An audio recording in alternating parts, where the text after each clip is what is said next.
Olá, você que me segue no Rodrigo Silva Arqueologia. Nós estamos aqui para o nosso bate-papo semanal sobre Bíblia, arqueologia, história. E esta semana eu estou colocando esse vídeo para responder a uma questão que muita gente me perguntou na internet sobre essa cidade, supostamente cidade perdida, que foi encontrada agora na Amazônia por um certo grupo Dáquila de pesquisas. E que cidade seria esta? A cidade de Ratanabá. Será que essa cidade existiu mesmo? Será que é verdade? Os supostos descobridores dessa cidade dizem que este achado vai revolucionar não apenas a história da humanidade, mas também toda a ciência, todas as religiões, e vão comprovar que existiu aqui no Brasil, na Amazônia, o berço da nossa civilização e que ela teria começado há 450 milhões de anos no passado. Bom, eu até pensei, será que compensa eu colocar um vídeo sobre isso? Primeiro porque, embora eu mexa com arqueologia, eu não sou arqueólogo de arqueologia brasileira. Quando eu estudei na USP, nós fizemos umas 2 ou 3 matérias sobre a arqueologia do Brasil. Nós estudamos sambaquis, arqueologia amazônica, sobre cerâmica marajoara, mas foram matérias apenas introdutórias. Eu acabei me especializando mais em arqueologia do Oriente Médio. Porém, eu sei que todo mundo, por vincular esse achado à arqueologia, gostaria de saber o que eu tenho a dizer a esse respeito. Também estou consciente que muitos vídeos já foram gravados emitindo opiniões acerca dessa cidade, e você não espere que vai encontrar aqui tantas novidades no que eu vou dizer, a não ser algumas fontes que eu vou apresentar. De princípio, eu posso dizer que esse achado, ele pode ser verdadeiro, mas não é como este sensacionalismo, essa boataria internetica estão colocando, tá bem? Vou explicar para você. A primeira coisa que me registra uma grande suspeita desse anúncio são as pessoas que estão por detrás dele. Calma, não é que um argumento ad hominem de preconceito, porque foi A que falou e não B. Não se trata disso, mas que muitas pessoas têm às vezes uma pauta, às vezes eles têm uma agenda que querem enfiar goela abaixo a todo custo, e uma questão é você querer descobrir a verdade. Outra é querer que a verdade esteja ao seu lado, custe o que custar. O presidente dessa agência Dáquila, ou Daquila, eu não sei como pronuncia, é o Urandir, aquele famoso ufólogo que foi apelidado aí como pai do ET Bilu, que foi motivo de piada. Muita gente viu aquilo até com sarcasmo. Eu lembro quando passavam na internet ou na televisão na época, olha, vamos ter mais uma entrevista com o Bilu. Aí o Urandir ia lá, mostrava a fazenda dele, aí no mato ficava um bichinho ali pulando com os olhinhos assim, de nem saber como é que era. Olha, igual o Bilu vai dar um salto para frente. A gente ria com aquilo ali, foi motivo de piada. Mas apesar da sandice de algumas declarações, e mesmo da maneira assim caricatural com que esse ET chamado Bilu, a partir do próprio nome, foi apresentado, levou muitos a rirem do projeto, porém, não se deixe enganar. Tem muitas pessoas que seguem as ideias do Urandir, que acreditam nisso, e ele vai mais além. Ele afirma que esta cidade subterrânea que está aqui na Amazônia comprovaria toda a sua teoria. Vamos deixar só o helicóptero passar. Faz ao vivo é assim, viu, gente? O helicóptero acabou de passar aqui. Bom, não é ET, fiquem tranquilos, eu nem disco voador, é apenas um helicóptero. Voltando ao que eu estava dizendo, o Urandir, apesar de toda a situação cômica e até caricatural das teorias dele, conseguiu arregimentar um bom contingente de pessoas que seguem suas ideias. Entre elas, a teoria ou a crença de que o mundo começou aqui na Amazônia, tá certo? Isto já é, do ponto de vista bíblico, errado, porque o mundo teria começado no Jardim do Éden, que seria em algum ponto do planeta Terra, que eu não posso precisar onde, porque o que acontecia antes do dilúvio teve toda a paisagem da Terra modificada. E depois do dilúvio, a gente pode pegar que o berço da civilização foi a Mesopotâmia, na atual região ali do Tigre, Eufrates, o atual Iraque, tá certo? Ali que começou o berço da civilização, com a fundação das primeiras cidades. Erech, Eridu, Ur, depois aqui Jericó e outras cidades mais. Porém, ele diz que não, que esqueçam essas histórias, que os livros de história estão errados, têm que ser todos reescritos porque a humanidade começou aqui. E agora ele pegou um avião e a partir de um método chamado LIDAR, que na verdade é até uma sigla em inglês, eu até vou pegar aqui a minha cola para poder não cometer nenhum erro ao passar isso aí para vocês. Essa sigla que ele usa aqui, eu anotei em algum ponto aqui, que é uma sigla em inglês, Light Detection and Ranging. Esse Light Detection and Ranging, que significa LIDAR em inglês, é uma técnica séria de arqueologia que você pode, através de fotografias e emissões de luz, conseguir, através de um mapeamento aéreo, perceber, por exemplo, a realidade, a existência de um sítio arqueológico, mesmo que este esteja embaixo de uma floresta densa como a floresta amazônica.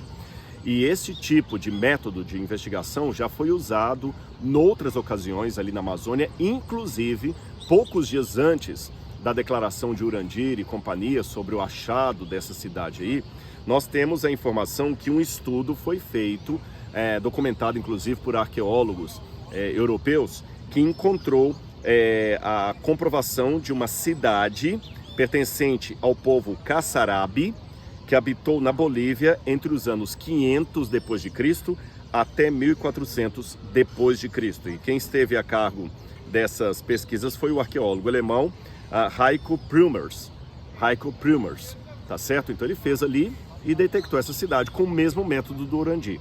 Aí o Urandir, não sei se por coincidência ou aproveitando o sensacionalismo do momento, falou, olha, eu também descobri. E a cidade que eu descobri é muito maior, ela está na Amazônia, não no lado boliviano, mas no lado brasileiro ali da floresta. E ele mostra alguns registros ali do que poderiam ser ruas e tudo mais. O que eu tenho a dizer a esse respeito? Bom, em primeiro lugar, que a comprovação de existência de cidades na Amazônia não foi coisa que o senhor Urandir descobriu, ele não é o pioneiro disso, e se você for pesquisar na USP, você vai ver que o MAI, onde eu estudei, onde eu fiz meu doutorado, que é o Museu de Arqueologia e Etnologia da USP, já tem muitas pesquisas indexadas, publicadas em jornais, periódicos de pesquisa, mostrando a existência de cidades muito bem organizadas na atual floresta amazônica, tanto do lado brasileiro quanto do lado boliviano e também ali do Peru. Na floresta amazônica há existência, restos de cidades, de civilizações de pelo menos 6.000 anos, tá certo? Então, o que o Urandir está colocando assim, que ele descobriu restos de uma civilização, não, na academia não tem nada de novo nisso aí. Eu me lembrei dessas poucas aulas que eu tive lá na USP sobre a arqueologia da Amazônia, e tem um professor lá nós temos alguns professores na USP que são especializados em arqueologia da Amazônia. Você tem a professora Fabiola, se você procurar lá no Lattes dela, você tem o Lattes da professora Fabiola, que ela trabalha muito com sambaquis, com cultura indígena, e você tem o professor Eduardo Góes. O professor Eduardo, ele é muito conhecido na área da arqueologia. Eduardo Góes Neves. Se você procurar qualquer coisa, eu vou te dar uma dica, coloca no Google assim, Eduardo Góes com E Neves, MAE, que é M-A-E, USP, Amazônia. Você vai ver uma série de artigos científicos que eles publicaram, tem inclusive vídeos no YouTube sobre a arqueologia da Amazônia, e você vai ver o próprio professor Eduardo, em anos anteriores, falando de pesquisas que a USP já está conduzindo, não apenas a USP, outras universidades brasileiras ligadas também com o IPHAN, que é o Instituto de Patrimônio Nacional do Brasil, e também entidades, universidades não brasileiras, investigando e descobrindo que a Amazônia era muito povoada. Ou seja, já talvez, se eu não estiver enganado nos meus dados aqui, de uns 15 anos para cá, talvez um pouquinho mais do que isso, os arqueólogos que são especializados em arqueologia da Amazônia já chegaram à conclusão de que aquela antiga ideia de que a floresta amazônica era tremendamente despovoada, só tinha um pouquinho de índio aqui, um pouquinho de índio ali, morando em ocas, isto já está descartado na academia há quase 20 anos, tá certo? Ou seja, vários indícios arqueológicos já foram encontrados, inclusive usando esse tipo de mapeamento que eu falei com vocês aí do LIDAR, comprovando que havia civilizações muito bem estruturadas ali na Amazônia. Você sabe, quando você estudou talvez lá no ensino médio, que os professores já falavam daqueles 3 grandes impérios das Américas aqui, né? Os Incas, os Maias e os Astecas, sendo que os Astecas e os Maias estão mais ali na América Central e os Incas estariam mais aqui na América do Sul. E você tem lá, por exemplo, a cidade de Machu Picchu, que foi encontrada no Peru, uma cidade muito bem preservada, com pirâmide, com muitas coisas ali. E na Amazônia também tem outras cidades, tão ou mais sofisticadas que Machu Picchu, só que estão debaixo da floresta. Isto, quase todos os arqueólogos já estão unânimes em declarar isso. Não é novidade nenhuma a esse respeito, tá certo? Inclusive, já se sabe que essas cidades, elas eram interligadas entre si, mesmo que estivessem uma distância de 10 quilômetros uma da outra, interligadas por estradas. Essa também foi uma novidade no mundo acadêmico, porque até esta época que as pesquisas na Amazônia começaram a descobrir essas civilizações, acreditava-se que os índios, principalmente os índios brasileiros, a gente chama de brasilíndios, eles não faziam estradas, o que é realidade. Porém, havia civilizações anteriores à chegada dos portugueses aqui, ou dos espanhóis, as civilizações sofisticadas que faziam estradas, sim, aqui.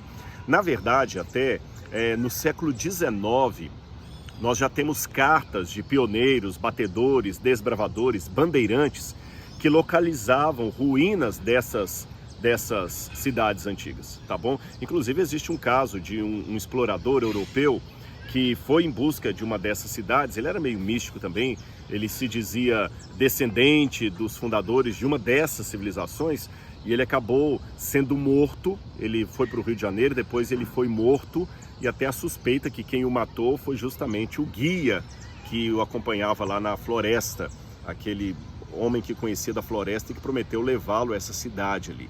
Então tudo isso é verdade, tá bom? Não há nada de novidade nesse suposto achado do senhor Urandi e do pessoal aí do instituto dele. Essas cidades, como eu falei, se você procurar no site do MAI, da USP, você vai encontrar vários artigos, tese de mestrado, tese de doutorado, de alunas orientandas do professor Eduardo, mostrando a existência de civilizações ali muito bem sofisticadas na Amazônia.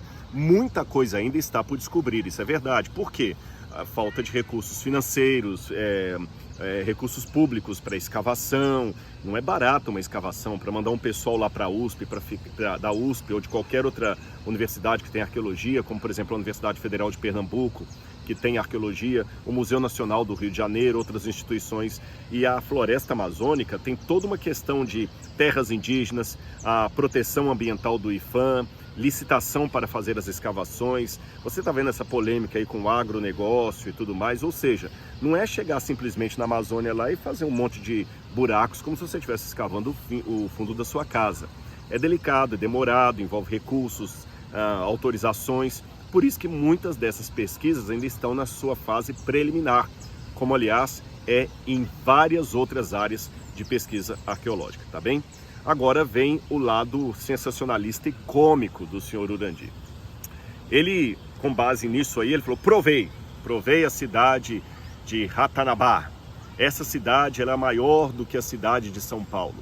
E ela tem um subterrâneo que ligava o mundo inteiro através de subterrâneo.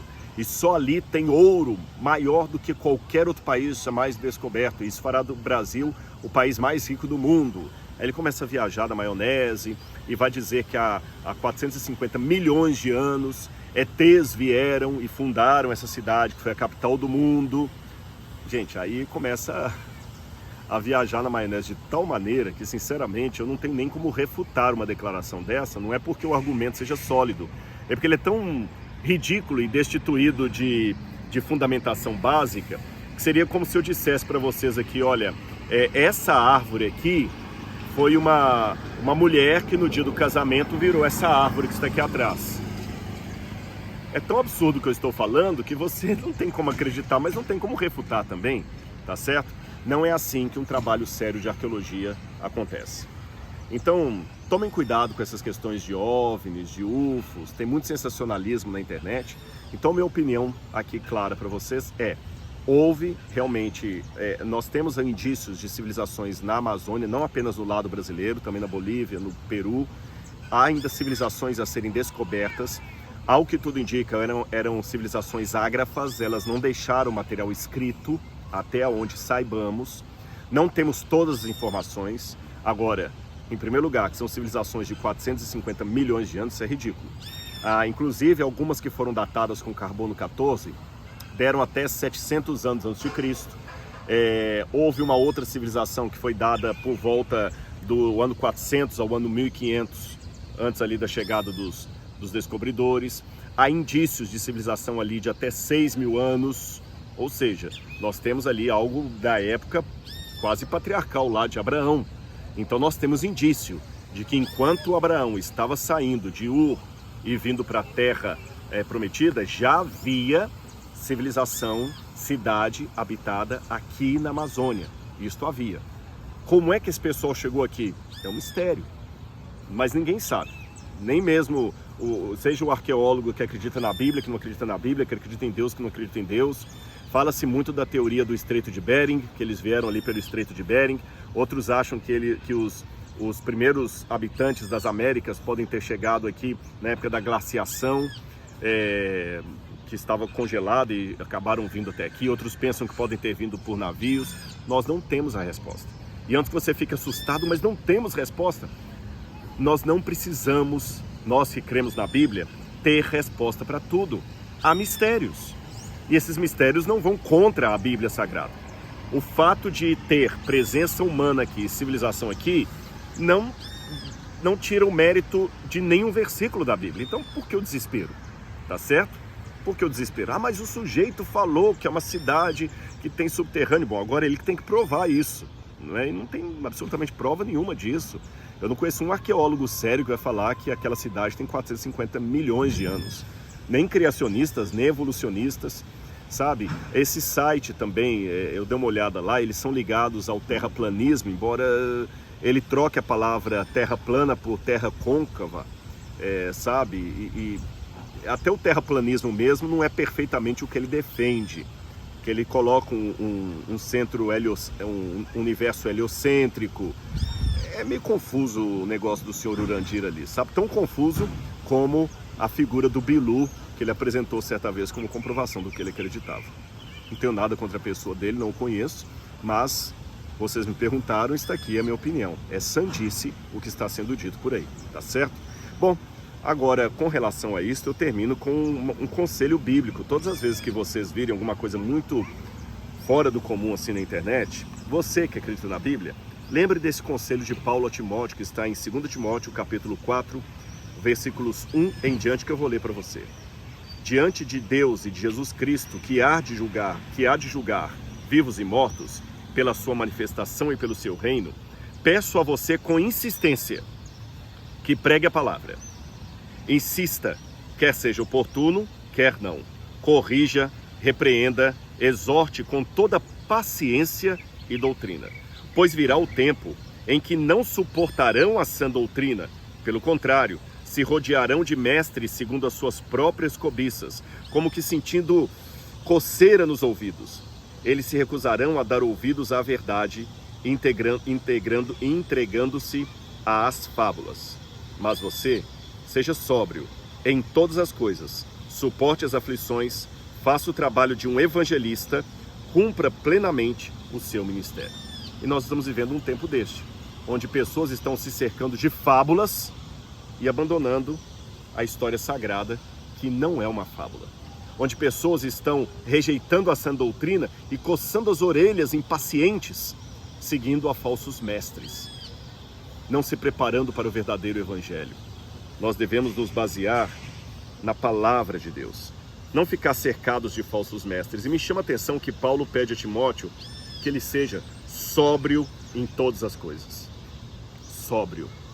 Num universo onde tantos acadêmicos querem defender o uso de maconha, porque é uma coisa boa, a Bíblia me aconselha a ser sóbrio em todas as coisas, inclusive nesta boataria da internet. E já que eu falei de Bíblia, se você quer conhecer mais a Palavra de Deus, por que você não se inscreve no meu curso A Bíblia Comentada com Rodrigo Silva? Você vai conhecer a Bíblia de maneira arqueológica, histórica, dentro do seu contexto, com informações que eu trouxe de Israel, especialistas que vão participar também desse curso, e você, de quebra, estará ajudando a construir um Museu de Arqueologia Bíblica lá do UNASP, Centro Universitário Adventista de São Paulo. Então, eu vou deixar aqui no descritor o link, como você pode se inscrever no meu curso, tá bem? Um grande abraço e até o nosso próximo vídeo. Tchau, tchau!